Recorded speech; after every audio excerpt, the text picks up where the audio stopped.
Think Well podcast, where hopefully you'll find that the thinking is done well. Make sure that you subscribe so that you do not miss out on our unique currency of thought that's going to help you to maneuver through your own unique situations. In this edition of the Think Well podcast, we're going to be talking about relationships in relation to what I call the illusion. So we're going to be talking about relationships in terms of what I call the illusion being the central theme of this podcast. So what I wanted to talk about really in terms of the society that we live in, that we inhabit, is that the dominant kind of thread that runs through this society is what people feel is aesthetics, I would say. So for example, a man might be walking with a woman and people who are watching on might feel that the man is what they would call is punching above his weight. They feel that the woman is far too beautiful for that particular man to be with. You know, what on God's earth was she thinking, in other words, selecting this man to be her partner or to be engaged in intimacy or to be engaged in sexual relations of whatever kind? What was running through her mind? He's awful, or, you know, he's not in shape, or, you know, he's misshapen in some way, or he doesn't fit into what we would call aesthetic beauty. What's going on here? And vice versa. You can have it the converse, where people are thinking, my God, she's punching above her weight. What the hell is he doing with her? Because they're looking at aesthetics and they're judging what they feel to be obvious differences in terms of the aesthetics and the quality of the partnership that's going on there. He seems together, he seems tall and handsome, and she seems awful, you know, she seems overweight, or, you know, she doesn't seem beautiful enough for him to be with her. What's going on there? And so I want to engage in that because I find this fascinating, and I've been thinking on this for quite some time. And it's something that is quite close to me because my relationship with females has not been straightforward at all, in various ways. And I remember that in primary school, there was a specific girl, I won't give any names, but there was a specific girl who I would say I was kind of obsessed with as a child. And this girl for me was so beautiful, she was so lovely, that I pursued her and pursued her and pursued her. I got her phone number, I think, from somebody else in the class, and would call her phone. And I was so absorbed by her beauty that I ignored all of the signs that she found me completely repulsive. And that is what that defines very quite clearly what I will call the illusion. The illusion. Because I was so hung up, I was so bedazzled, okay, by the beauty of this person, that beauty created an illusion in my mind that somehow there was hope. Intrinsic to that illusion was the illusion that there was hope. Or the delusion that there was hope, that I somehow, if I managed to behave in a certain way, if I managed to have a particular type of clothing, if I told the right story, if I made her laugh in a particular way, if I just simply came from a varying of angles or came at her in the right way, that there might be hope. And I pursued because her beauty had really cast quite a spell on me. I was in illusion mode. That, you know, the beauty created the illusion that there might be hope where there was none. And had I been paying attention to my own 360-degree reality of how I wanted to be treated, and all of the warning signs, all of the clear signs that she found me awful. Remember me giving a Valentine's Day card and constructing this beautiful Valentine's Day card saying I love you, etc. As a child, I don't know how old I was. Maybe I was 6 or something, 6 or 7 maybe.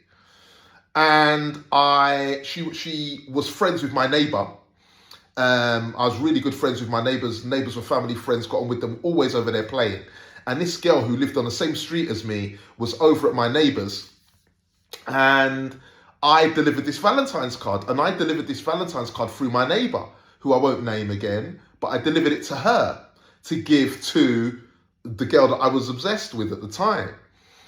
And the Valentine's card came back swiftly. It came back swift, okay?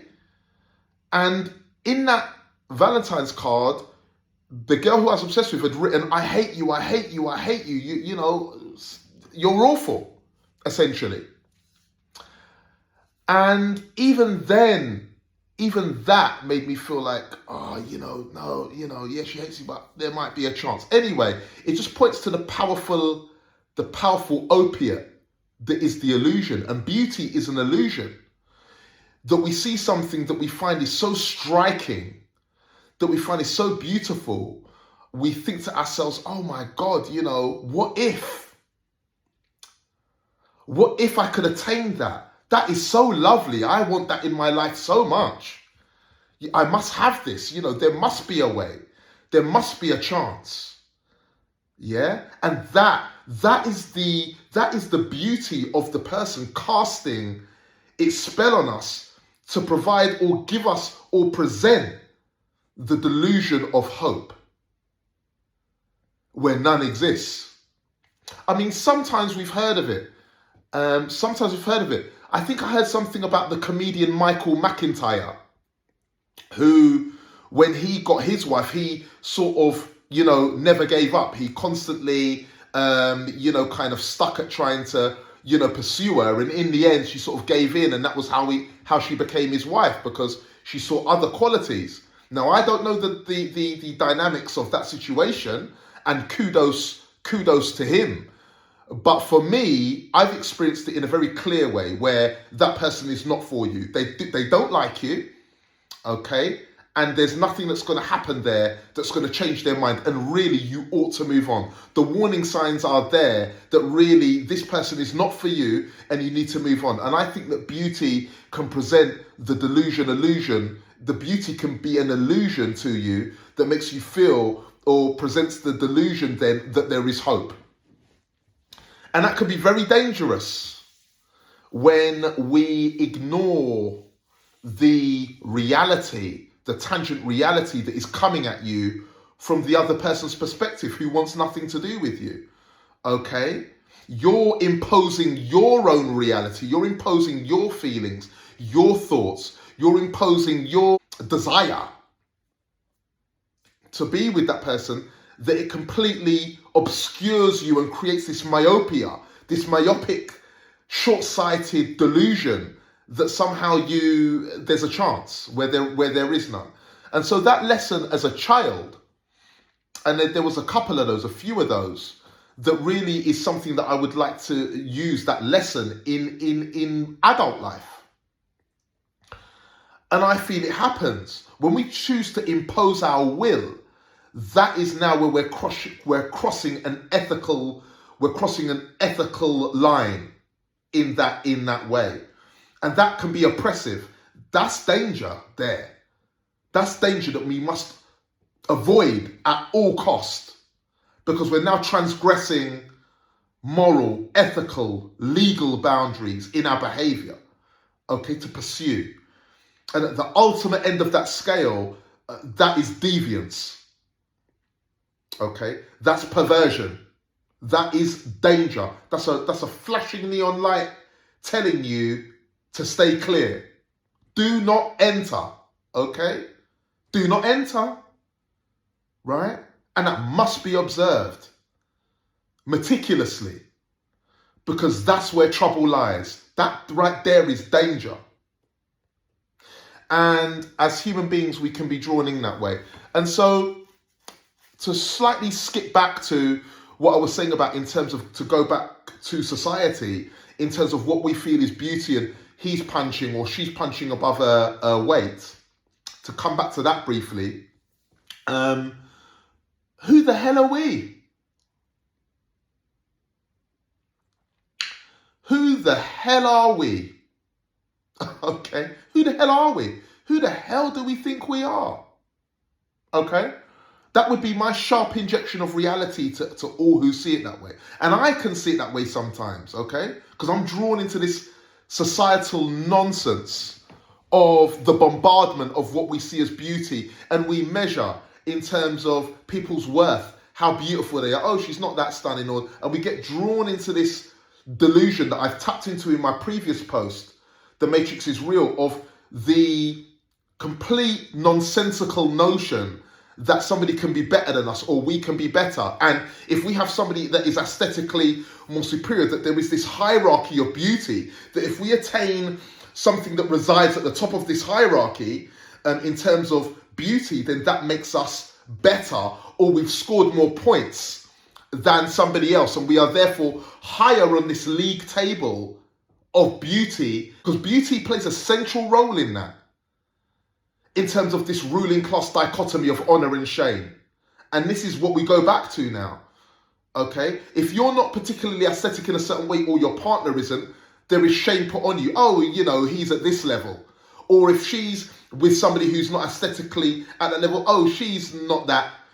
Or if because money might be involved. Oh, that person's not really in a good job. What does she see in him? You know, he's not particularly handsome, and he's not driving a Ferrari. What the hell does she think she's doing?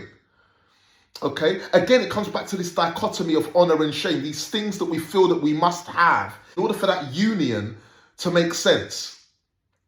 And that is nonsensical. That is not the reality of what's going on. And that's why we need to try and transcend this honoring and shaming dichotomy, especially in terms of relationships that will have longevity.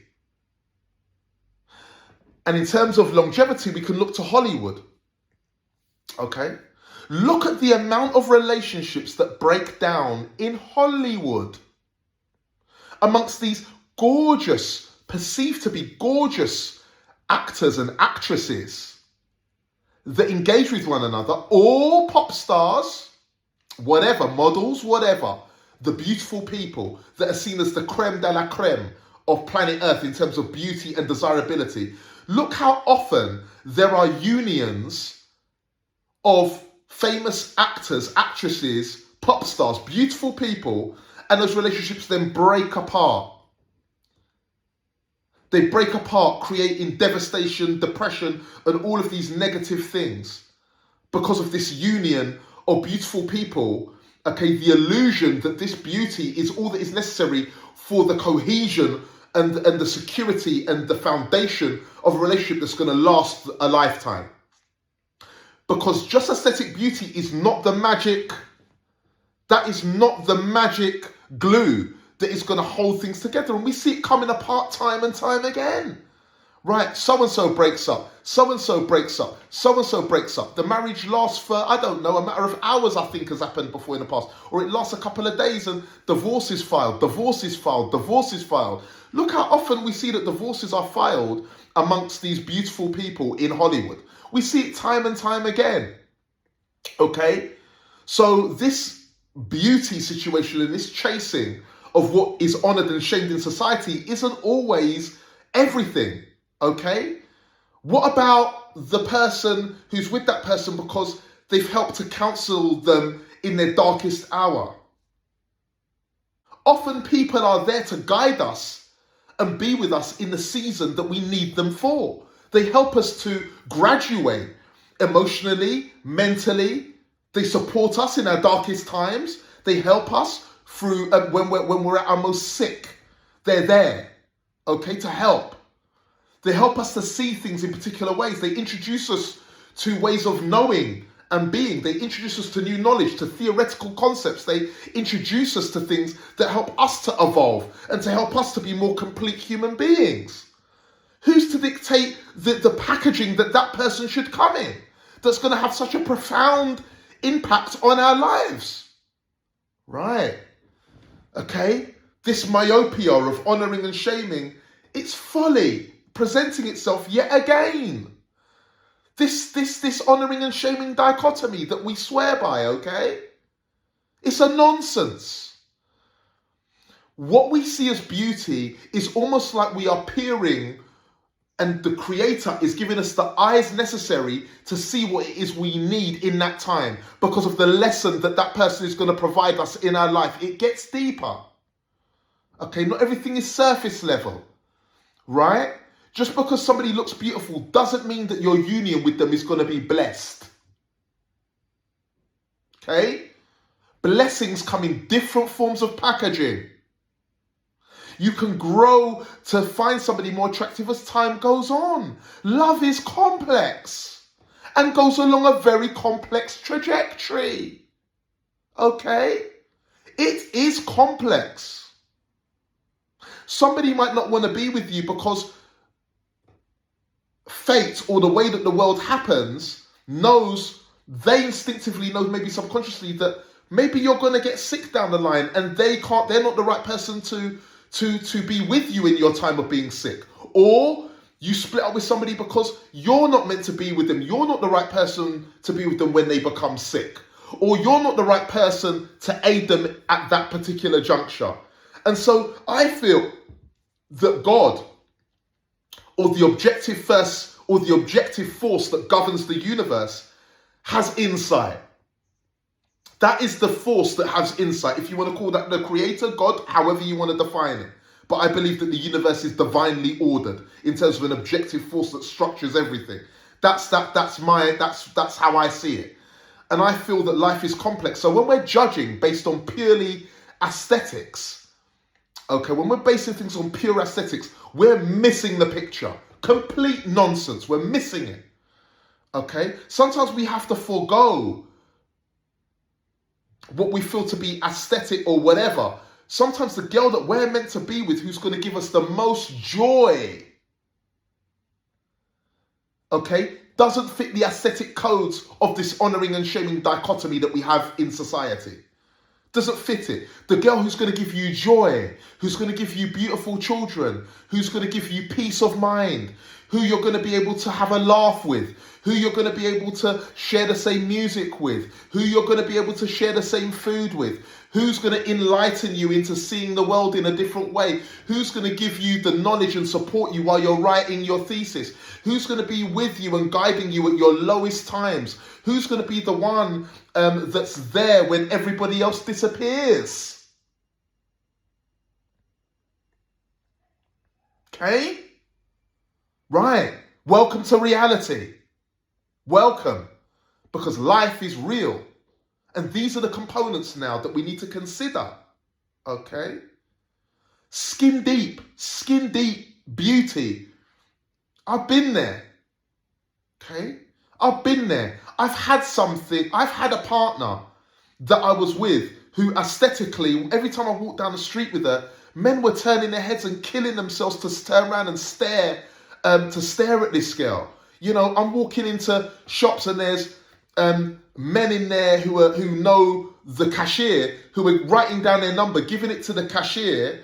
I remember there was a time when I was in a designer store in the West End, and then my girl's coming to me and saying, the customer service person's just given me this number from this guy.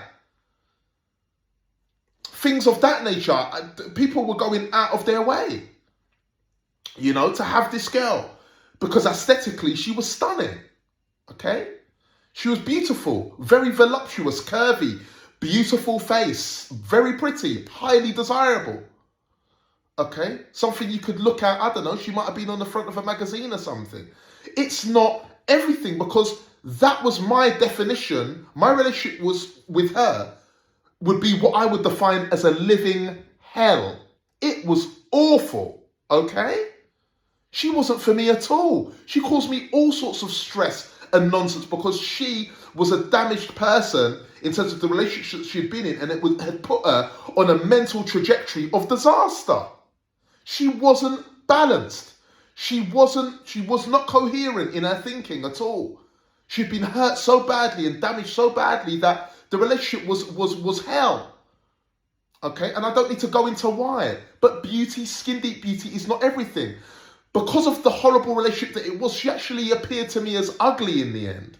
She became ugly because I was looking through her skin deep flesh into her soul, and there was nothing there for me.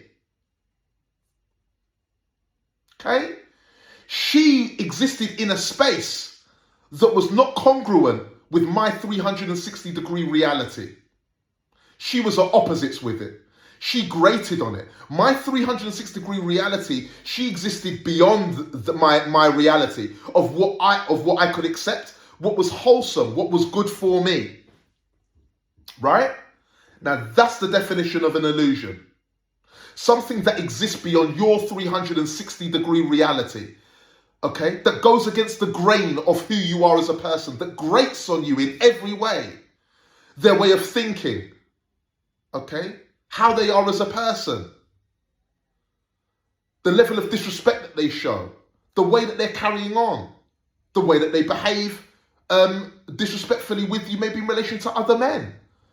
Okay? Who knows? But everything that grates against you, that goes against your values, that goes against what you find comfortable, that goes against your ethics, your morals, when you find someone that grates against that, that is completely opposed to everything that you find wholesome and good and that is comfortable and normal for you, that is an illusion. You are looking at something that is a mirage. You're looking at beauty and you're letting that beauty impose its oppressive nature upon your psyche. And you're going through hell. Every instance that you have is hell. You're having a torrid time. You're going against the grain. You're trying to fight your way through a hurricane. Okay? That's blowing your particular direction. You're trying to wrestle against it at all costs. It is not making sense. You're going against the grain of your reality. That right there, that's danger. Okay?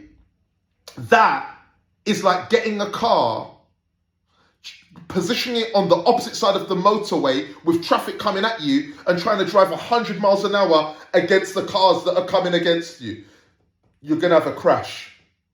You're going to crash out badly. And in certain circumstances, in relationships that are exactly like that analogy on the motorway, with cars are coming at you at 100 miles per hour while you try and drive at them at 100 miles an hour in the opposite direction, can lead in death. Can lead in you crashing out of life completely. Because that person takes you to an emotional, psychological space that you can't cope with mentally. That completely takes you out of where you're meant to be psychologically and unbalances you. Okay? Causes you distress, depression, anxiety. Makes you sick. Makes you unwell. Okay? And sometimes when God ends relationships, when he ends relationships, and you're gutted and you're crying, oh, why did God take this beautiful girl? Why did God take this girl away from me? You know, why did she go with that other person? Sometimes he's blessing you. Because had you stayed with them and had children with them, you might have committed suicide when they split up with you later on under those conditions. God saved you early. And you see that girl with another man who's had a child with that man and they've broken up, and you can see that God has saved you later on. I've had it. I've seen it. God saving me. God, me feeling like I'd been embarrassed or shamed because a girl chose somebody else over me and clearly was not for me. And then I've seen her years later with somebody else carrying on in a way that would have caused me absolute distress. You just don't know the angles. Beauty is not where it's at all the time. And beauty comes in multiple forms. We're just dealing with the skin, with the base levels here. Skin deep beauty. Beauty comes in multiple ways. Okay? Beauty comes in multiple ways. And beauty is meant to create joy. It's meant to be joyous. Laughter is beautiful. Intellectual conversation is beautiful. My dad always said, son, when the sex is gone, what else is there? Or when it's not time for sexual relations, what else is there? Can you have a laugh with them? Are they going to support you emotionally? Do they share your same humor? Do they like the same music? Do they like the same food? How do they comfort you? How do they support you in your life's journey? Are they envious people? Are they people that genuinely are looking out for your welfare? Are they going to be there in your darkest, darkest hour? There is beauty that goes way beyond this skin deep nonsense notion of what beauty is in this honouring and shaming system of crap that makes no sense. Okay? And so that is the other half of this coin that I'm talking about in terms of the illusion. Because you're so embraced in the illusion that you must have this beautiful object, even though it's killing you from within. Yeah? It's killing you from within. It's cursed. But you want to hold on to this beautiful object, almost like the ring of power in Lord of the Rings. That's what comes to mind. The Lord of the Rings, the ring of power that curses everybody that comes into contact with it. Because they must have it. Okay? It's presenting the illusion that they and only them it will be loyal to. And it goes against the grain of everything. Turning Gollum, turning Schmeagol mad in his obsession with it. Okay? Unbelievable. That's what it is. You're holding on to something that is cursed. Because the illusion, the beauty that is there is creating the illusion that there is hope for you in that situation. Because what you're seeing is so beautiful, it's creating an illusion. That is that the thing that is beyond your 360-degree reality is for you somehow. So you stick with it and it goes wrong, keeps on going wrong. You end up in arguments, thunderous arguments. You end up, absolutely on your knees in despair. But yet you still remain convinced, oh, but she's beautiful, oh, the sex is. And you're being broken from within, you're being poisoned. You're drinking poison. You're drinking from a poison chalice because it's diamond encrusted. I don't want that. That right there, and I've experienced it. Beauty that comes, in the physical form that was poisoning me at every turn. And I've been poisoned a few times and have had to get rid. Okay? Because it exists beyond the 360-degree reality. And anytime you feel that in your gut, you feel that visceral dis-ease. That's what it is. Dis-ease. That's another one. When you're at dis-ease, it means that you're in contact with something that is a disease that's causing you dis-ease. That's indicative. You're being told something. You're not at ease. You are at dis-ease constantly because of that person's behavior, because they're not meant for you, because they are going against the grain. They are poison. They are a disease upon you. Let it go. Doesn't matter if they belong on the front of the Grazia magazine or on the front of whatever magazine, GQ or whatever's there. Let it go. Doesn't matter if everybody's breaking their neck to look at them and, oh, that is poison. Let them go. It's an illusion. And you ought not to pursue an illusion. It's not real. It's not meant for your reality. Let it go. Okay? That would be what I would like to say about that. Okay? So let's not judge beauty in that way, in terms of this honouring and shaming crap. Let's deal with what we like, what we know, what is not causing us dis-ease. That the partner that we're with, the person that we're engaging with, we're at ease. We're at peace. Joyous peace. They respect you, you feel secure, and the behaviour is congruent with what you find palatable there. And more mentally is what we want. Okay? Much more mentally is what we want. And I want to touch on one more thing that I have to touch upon in this post, even though we're quite a way in. And it is the film Crouching Tiger, Hidden Dragon. And that's a film that came out years ago. I think it might have been 2000. Around 2000 or around that time. Crouching Tiger, Hidden Dragon. And there's the main character, the two main characters in that are Li Mubai and Zhu Yan, who play the two warriors that are together, that are in love. And Li Mubai is sitting with Zhu Yan having tea as they look out, at the greenery, in this green space that they're in, tranquil setting, and they're having tea. And Li Mubai, a master there, kung fu master, sits down with Zhu Yan, and he says,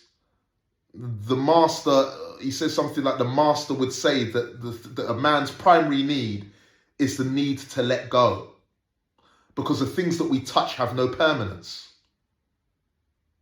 Okay, and I find that profound, because once we let go, once we stop trying to chase this illusion of beauty that is going against the grain of who we are, once we let go, we soon see how that person's behaving towards us. Do they love us? Are they calling us? Are they making an effort for us? Are they really interested in us? Or when we let go and we step away, does that situation then turn into chaos? They're off back out every night. They're off chasing. They never call. Is it your chasing that's keeping the situation going? Because then that is you chasing the illusion. You're keeping what you should not be engaging. You're keeping that in play by chasing after and doing all of the legwork. Almost like a game of tennis where you're serving and then you're running around to the other side of the net to hit the ball back at yourself, and so on and so forth. When you let go and you step away, is that person still for you? They're still, coming to knock on your door. They're still ringing you. They still want you there. They still, they love you. They're making effort. They're making equal effort. They want to be with you. They're not worried about going out. They're not worried about gallivanting every Saturday night. They're not worried about gallivanting, in short skirts and all of this sort of thing every Saturday night and not being with you. They're not bothered about that. And so there are varying things that will indicate to you what is right and what is wrong. But the things that we can touch have no permanence.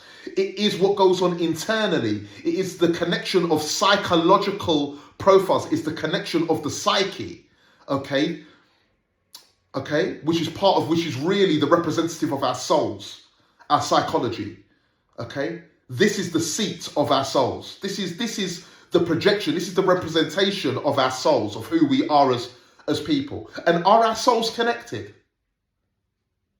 Are they connected? Are our souls connected?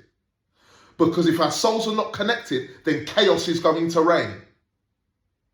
Okay? If we're just invested in what we can touch, what is skin deep, that beauty, we're done. That has no permanence.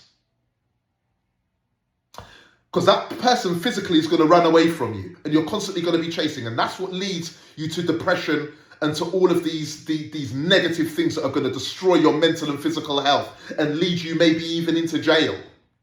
Okay? It's chaos. That is chaos out of control. You ought not to be chasing that. When two souls combine and are meant for one another, that's harmony. That's peace. When you can let go and your souls are still gravitating towards one another without effort. Of course, relationships need effort.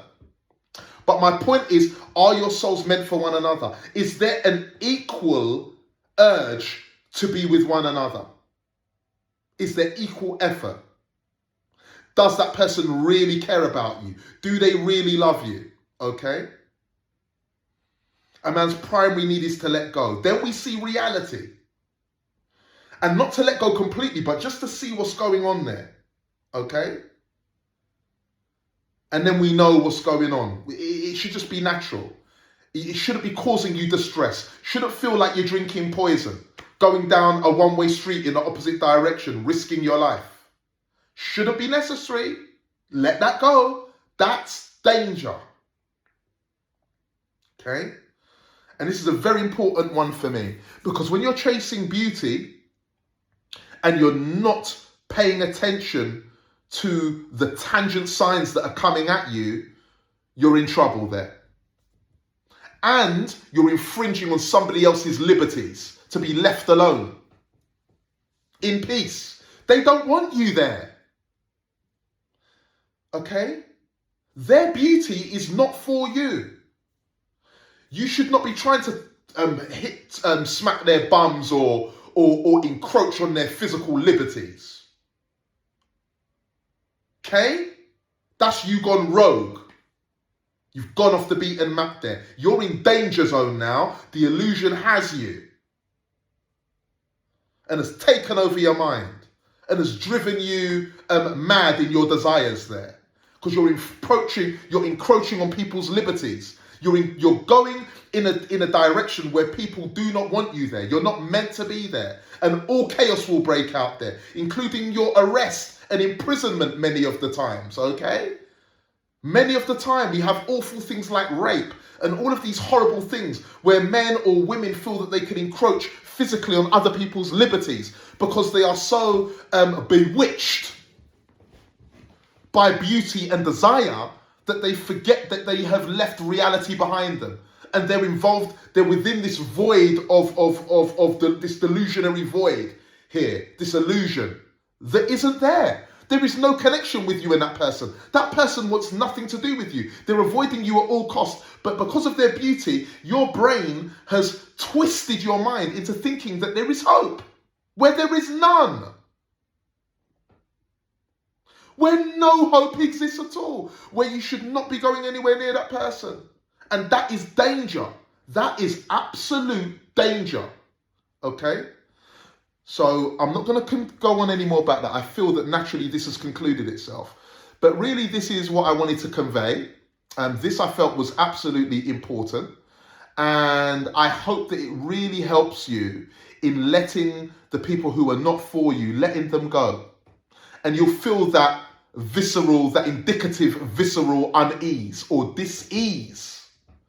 And that is the sign that you've come into contact with a disease, with something that is not for you at all. You should not be at dis-ease at all. Ease. Not all the time ease, but there should be a certain level of ease. Compatibility. Okay? And if you're experiencing things, anxiety, that visceral dis-ease, unease, instinctively, that people are behaving in a way that is completely at odds with your values and your morals and your ethics. They're behaving in ways that make you feel that, that you're really engaged with poison, then you need to let that go. Flush it out of your system completely. Let it go. It isn't real and it's not meant for you. You are not missing out. You're not missing out. That is an illusion created to make you feel what is for you can't pass you. It can't. What is for you cannot pass you. What is for you is for you. Let it go. Yes, it might be a beautiful thing. Just acknowledge the beauty. Oh, she looks gorgeous. And let it go. Okay? Let's not be trapped by the illusion. And I thought that it was very important that I touch upon the illusion. But I will leave it there for now. I hope that you found that very helpful. I hope that I helped to save some lives in this situation, because this relationship, this desire and beauty thing is a very dangerous business here. Okay, so I hope that I've helped. I hope that you'll find that the thinking has been done well. I hope you find it profound. I hope that you find it useful. And I hope that it aids you in finding the partner that is meant for you, vis-a-vis elevating you to love, peace and happiness. God bless, and I look forward to seeing you on the next one.